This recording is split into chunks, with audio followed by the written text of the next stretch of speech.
Um, Again, my name is Geoff Habiger. Um, we'll go on to the next screen.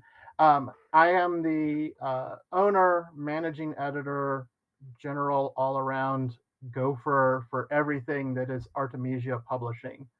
Artemisia, we're a small indie publisher located here in Albuquerque. We have been publishing books since 2004, so this is our 20th year this year, which just boggles my mind when I think about it. Um, in that time, we have published, I counted them up the other day, 96 books up through here in coming out in June, and with 45, over 45 authors that we've worked with in that time. Our books have received over 100 awards and honors throughout that period of time. And considering that we've only published 96 books, I think that's a pretty good darn record right there. So um, we publish underneath our main banner, Artemisia Publishing, which does primarily fiction, primarily genre fiction in the areas of historical, mystery, and things like that. We do publish some nonfiction as well. And then we have two imprints. Kinkajou Press is our middle grade and young adult imprint. And then Shadow Dragon Press is our imprint for horror, science fiction, fantasy, and other kinds of speculative fiction. Um, I have been uh, playing games, role playing specifically, for a very, very long time. Um, it, my first exposure of role playing games was way, way, way, way back in the early 1980s when TSR, if anybody is familiar with them, put out the D&D Red Box. And if you're not familiar with that, just Google it or something. It was a bright red box with a picture of a knight facing a dragon on the cover, and it was really cool. And that was my introduction to role-playing games. I devoured it and started meeting friends who were also into it and started playing, and it just took off from there. Um, let's see. I have, um, through that time played a lot of different games, and that's for the longest time thought that that was the only thing you could ever do is just basically people created games and then you could play in them. You could come up with your own stuff, but if you came up with your own stuff, that's about all you could do. You could play with your friends, maybe some friends of friends, but you couldn't really share it beyond that. Um, Beginning in about 2004, my best friend and my best friend is named Koi Kazi. I have known him since high school, and we have been friends ever since then. Um, we decided to take advantage of something that I'll be talking about here in this talk tonight, um, that allowed third party people who were not necessarily part of the game designers, the game developers, to write material for role playing games, specifically for the D&D system, primarily starting with the third edition of D&D, and third and a half, 3.5, and so on. That company is called Tangent Games, and we've been doing that for nearly as long as I've been publishing, although it's taken more of a back seat because publishing took more of a front seat. And in that time, we've published a lot of game material for role-playing games, as well as a couple of card games as well. I've also done a little bit of freelance writing for different groups. I had an adventure in the en route from Penumbra called, it was a collection called The Road Less Traveled that dealt with adventures that you could take when you were going from one place to another place. So an adventure that you could have along the way. And they were all intended to be fairly short. So, And I have been recently working with another good friend of mine to co-write, co-design a couple of new RPGs. One of those is called Age of Iana. The other is called Gunslinger. And we're getting to the point where we are hoping to have them ready for a broader playtest audience for them, including we're going to be attending a conference or a con, I say conference, a convention, a game convention in Kansas City in the end of June, where we'll be doing some playtest sessions for both of those games. So that's kind of my experience and background. Um, all throughout that period of time, I've played games, board games, role playing games, computer games, you name it. I still enjoy it. I just finished up on Friday this past weekend a fairly long, about a year and a half worth of a campaign with a group in a playtest for the Age of Iana system. So I continue to play. I continue to write not only rules, but just create in those worlds, and it is so much fun. So, so real brief, the things that we'll be covering, or I will be covering through this talk. Um, I don't anticipate that I can cover all of your questions, so please, as you have questions, put them into the chat. I'm sure somebody will shout them to me when I'm done. So first up, what is a role-playing game? I know a few of the people who are attending the meeting and who are part of SouthWest Writers do know what a role-playing game is. But for those of you who do not, this is a very kind of uh, uh, formal definition of it. But a role-playing game, an RPG for short, is a cooperative game. A group of players get together and they assume the role or roles of different characters in a fictional setting.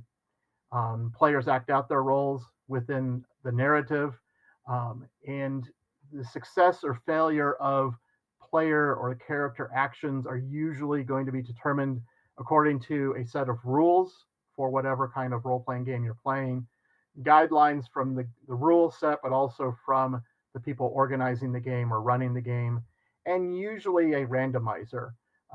Most systems use dice, and lots of dice. We love to collect dice in many ways. Most systems use what is called a D20. So it is a 20-sided polyhedral die, and it has numbers 1 to 20 on it.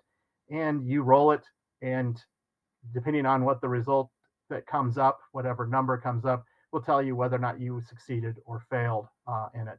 Other systems use different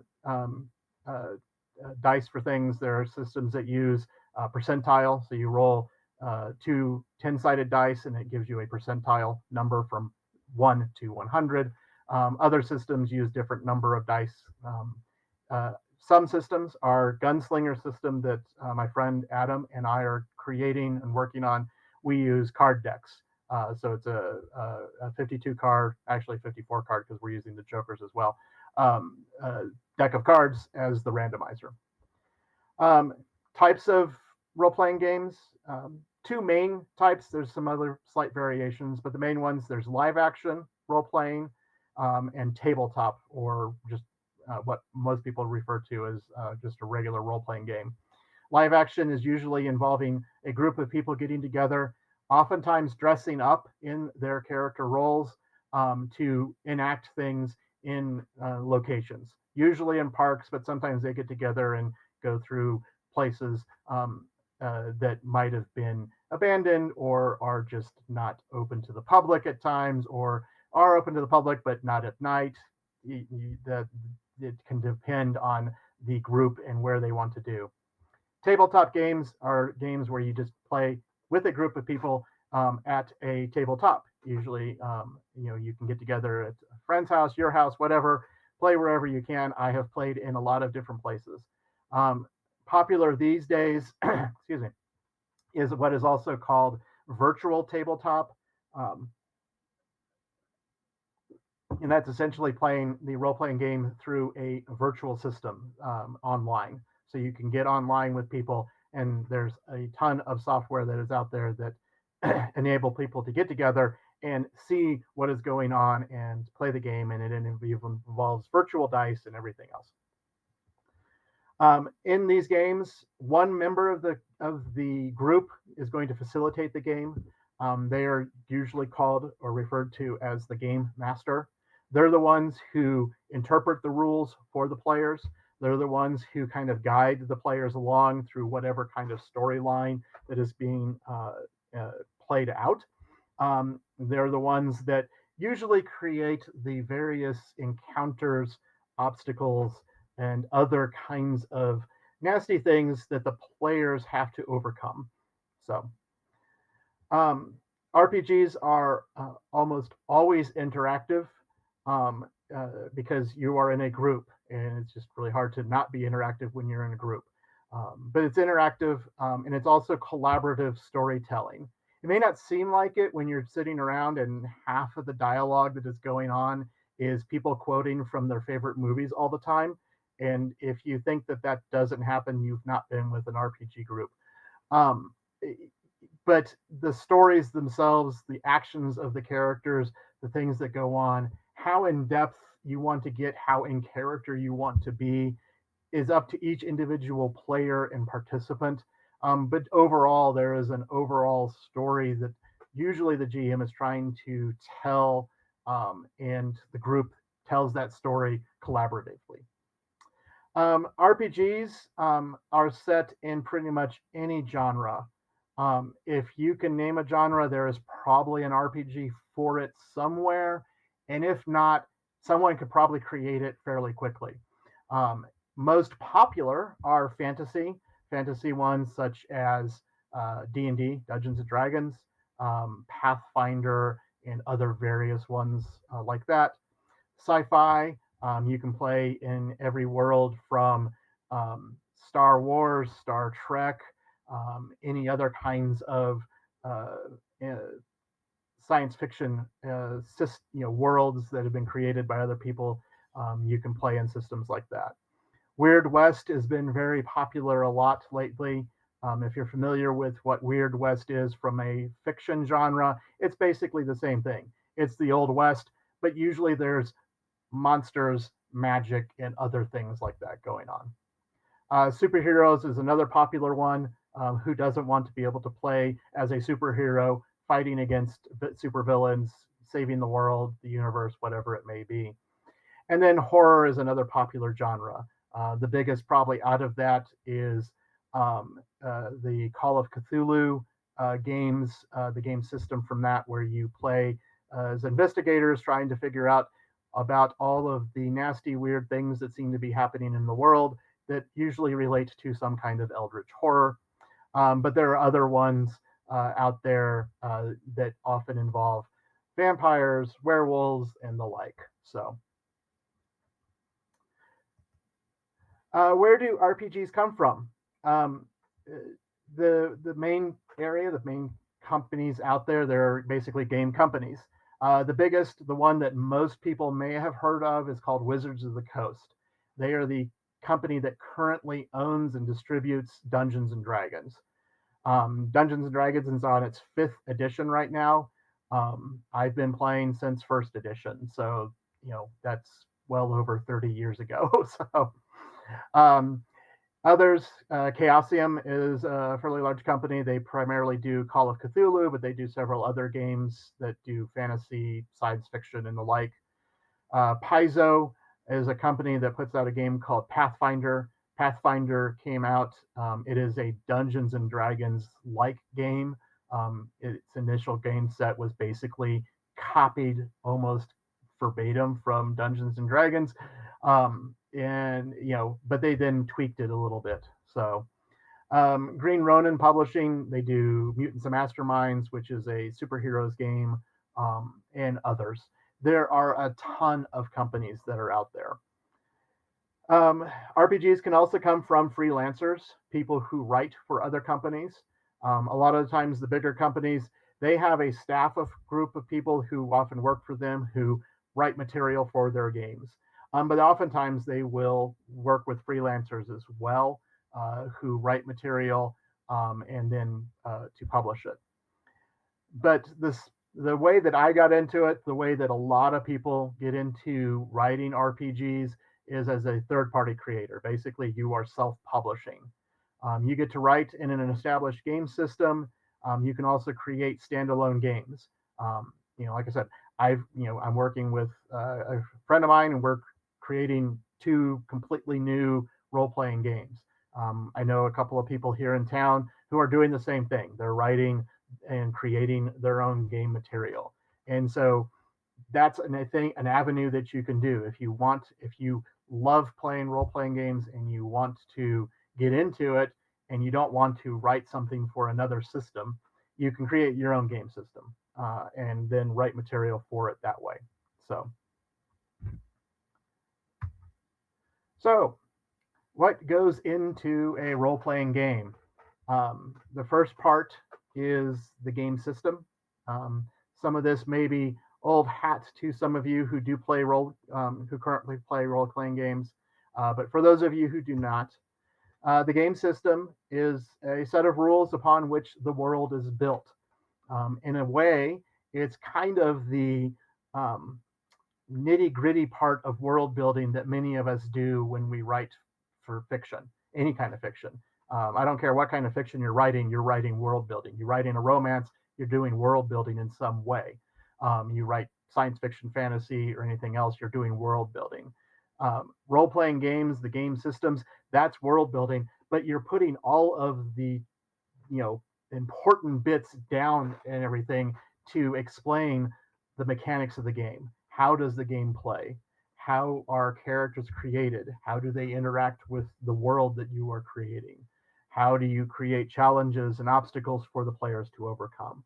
Um, all of those kinds of things go into designing the game system and making sure that not only does it make sense, but that it's both fair and it is um, uh, able to work and function without something breaking it. Because that can easily happen where you create a rule and say this is a great idea, and you create it, and then you wind up that whatever that rule was, now people are either super powerful and can't be defeated, or they're completely at the mercy of everything because they can't do anything.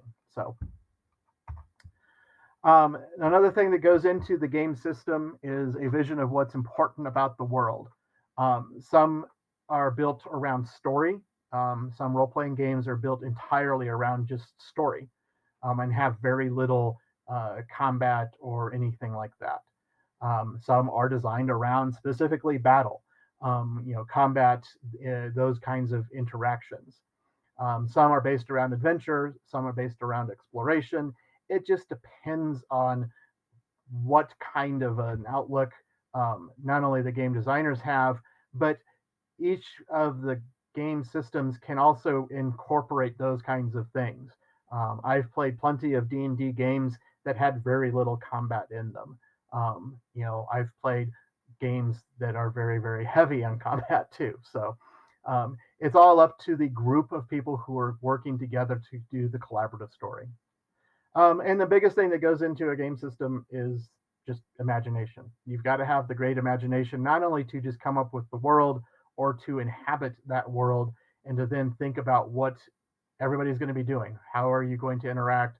What sort of stories do you want to tell?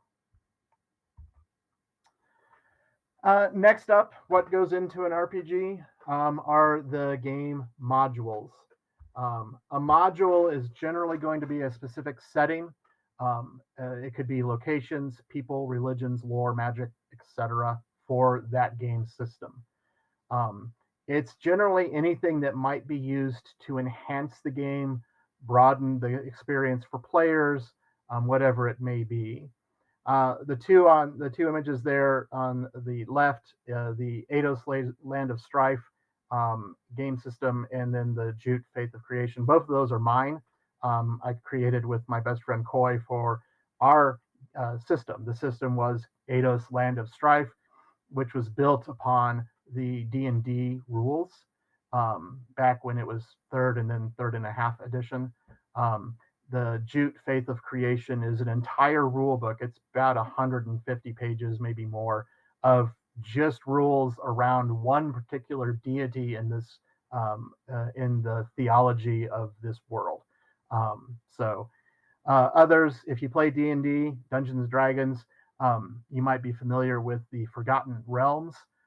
Even if you may not, if you went and saw the D&D movie that came out last year, that's set in the Forgotten Realms setting. So that world, that's a rule book around basically everything in that world. Um, so one of the nice things that I like about RPGs is you can create any world that you want, and was what makes it so much more fun. So, and for nostalgia's sake, Paranoia there on the end. And if you've never played Paranoia, maybe that's a good thing. It's a very entertaining game. So, what else goes into an RPG? Adventures. It's hard to um, have a collaborative storytelling without having an adventure. And you might think that, well, I write whatever. I write romance. I write fantasy. I write, historical. I don't have adventures. And I would suggest that you're lying to yourself. Any kind of book or story that you tell is an adventure. It's got usually a beginning, middle, and end. There's a story arc that's going on. The characters are learning things, changing, maybe going through, and have a beginning, the middle, and an outcome at the end of the story. That is essentially an adventure. How it's told can vary, and sometimes they may involve, interactions and combat. They may involve just speaking and dealing with, politics or a romance or whatever. But those are all kinds of things that go into the story. So, an adventure itself is a standalone story within the larger game setting. Like I mentioned, like books, they have beginning, middles, and ends. Um, they are designed usually for different levels of experience for a group of players. When you play the games, most game systems have ways of determining how does a character learn and grow in that game system. In most systems, that is called gaining experience. And then as you gain experience, you gain levels. And as you go up in levels, you gain new powers, new knowledge, new abilities, whatever it might be. And so you could create an adventure or play an adventure such as the Curse of Strahd here, or my own Temple of the Forgotten God, out of the box. You could make creators and go play those adventures.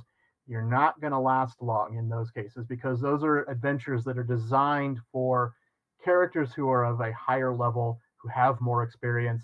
They've had time to learn new magic, to maybe gain magical items, whatever it might be, and go forward and do things. Um, Adventures may involve a specific task, goal, or villain for the players to confront. It may be an recurring character. It may be something nebulous. It may be something as simple as take this ring, go across the continent, and throw it into a volcano. That's all you got to do. A piece of cake. 4 hobbits can go do it. No problem. Um, it can be something as simple as that. Or it can be much more, hey, there's a pall upon the land. Everybody seems to be afraid. Why do these mysterious, strange things keep going on? What's going on in that castle over there? Oh, there's a vampire that lives there. Now we got to go deal with him. So, so it, each game system has different types of modules that can go with it, different kinds of things that can happen in them. But the idea, again, is just that you're creating something that is a standalone point in time for the larger world, for the group of people, the players, and their characters to interact with. So that's kind of the background of what role-playing games are. I mentioned that there are a couple of different ways that you can get into writing and participating and working with role-playing games. And one question that probably would come up first and foremost is, wait, isn't the material copyrighted? I want to write an adventure for D&D, but I didn't create the D&D material. That's owned by Wizards of the Coast. I want to create a horror adventure in the Call of Cthulhu. The Call of Cthulhu is owned by Chaosium.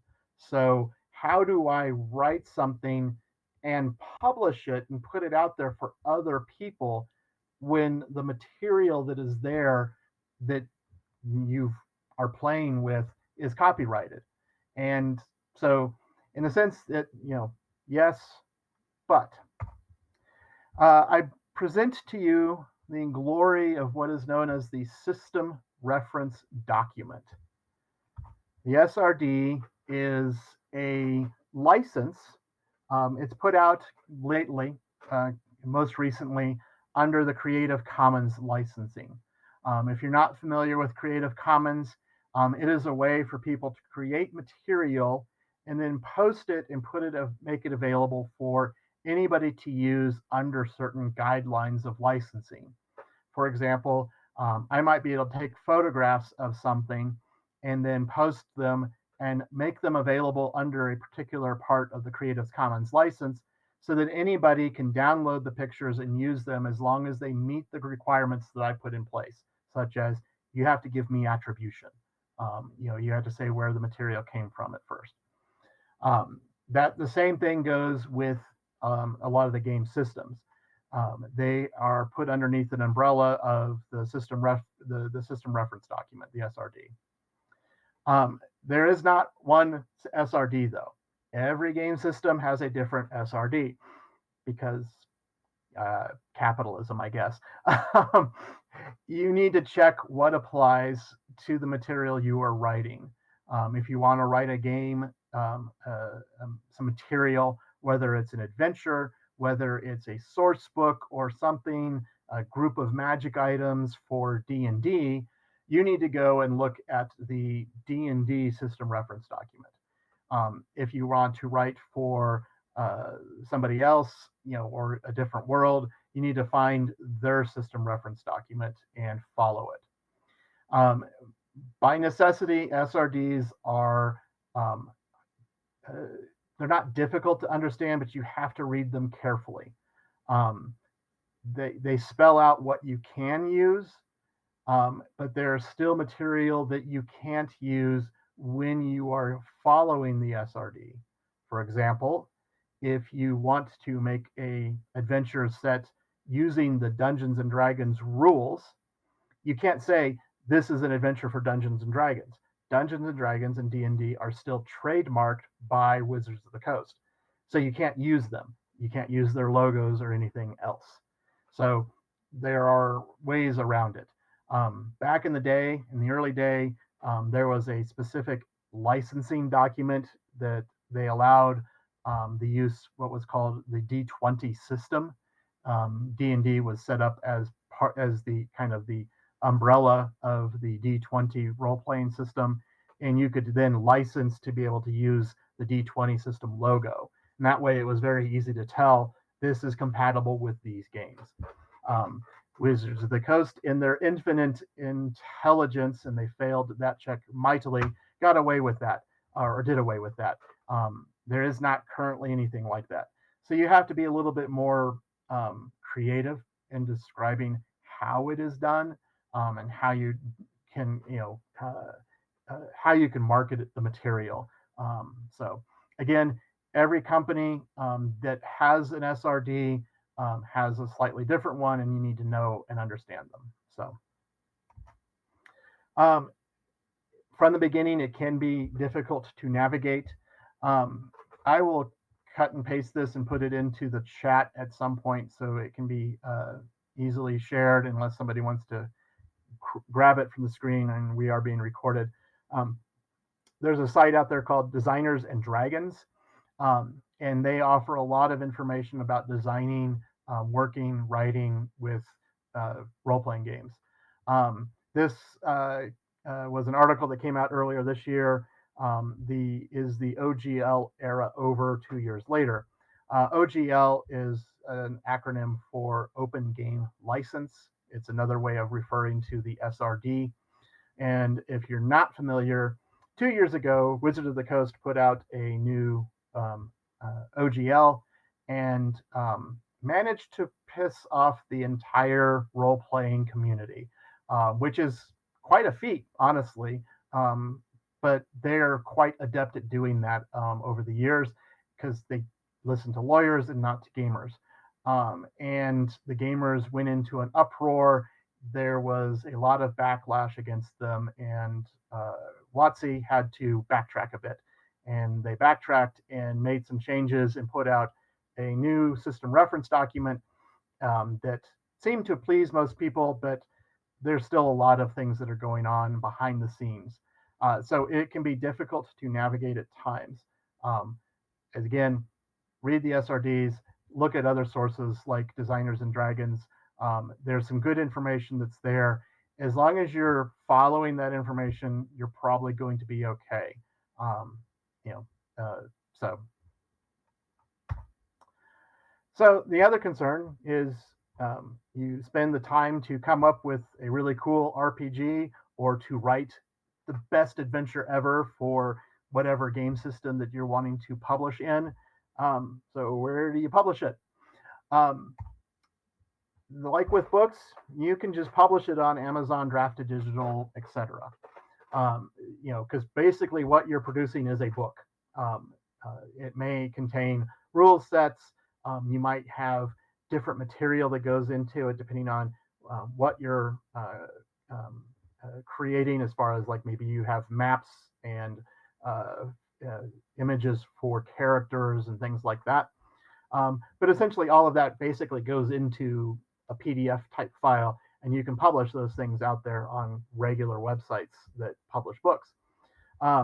However, the best place to do is you go where the audience is actually looking for RPG products. And in the United States and pretty much the world, the best site, not the only site, is called Drive-Thru RPG. They are the world's largest RPG store. They are drivethrurpg.com. Um, and that you can go there, and if you're not familiar from it from a player or GM perspective, it's a wonderful site because you can find a lot of material there. I need something that has character images. I need a really quick map. I need this, that, whatever. You can go there when with a few searches you can find the material that you're looking for. Um, they have it divided up by different rule sets and game systems and everything. Um, and it's really nice. We sell through Tangent Games. We sell our material through Drive-Thru RPG, and you know it's easy to set up. It's not that hard to join and to get your material there and start having at least available. Now, just because it's there doesn't mean people are going to notice it. You still have to do that fun thing that we all love as authors and writers, marketing. But that's not what this talk is about. So you would have to figure that out on your own. But that's where I would recommend anybody go to first is Drive-Thru. Itch.io is another place that you can do selling for RPGs. It's a marketplace. It's also a game community.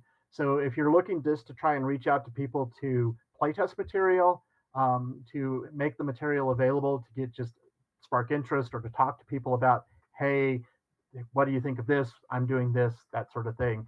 It's a decent site for that. So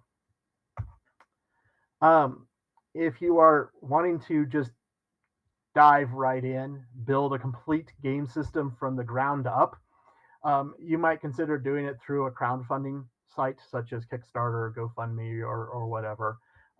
Kickstarter is the kind of go-to for most of us who do role playing. Um, uh, the a lot of the bigger publishers these days even do their initial stuff through Kickstarters, um, and everything. So it's kind of where everybody goes to pre-fund their material. Um, you know, don't necessarily need to do that for you're just writing an adventure or you're writing some cool new setting or location for your favorite game system. If you're doing that, it's probably okay just to write the material and then post it at Drive Through RPG. Um, but if you're looking to develop that game, Kickstarter is probably the route that you will want to go, at least to start with. I've backed several brand new role playing game systems through Kickstarter over the years, and I've always enjoyed it and enjoyed just finding what's new out there. So, so I covered the basics there. It was very brief. It was very high level.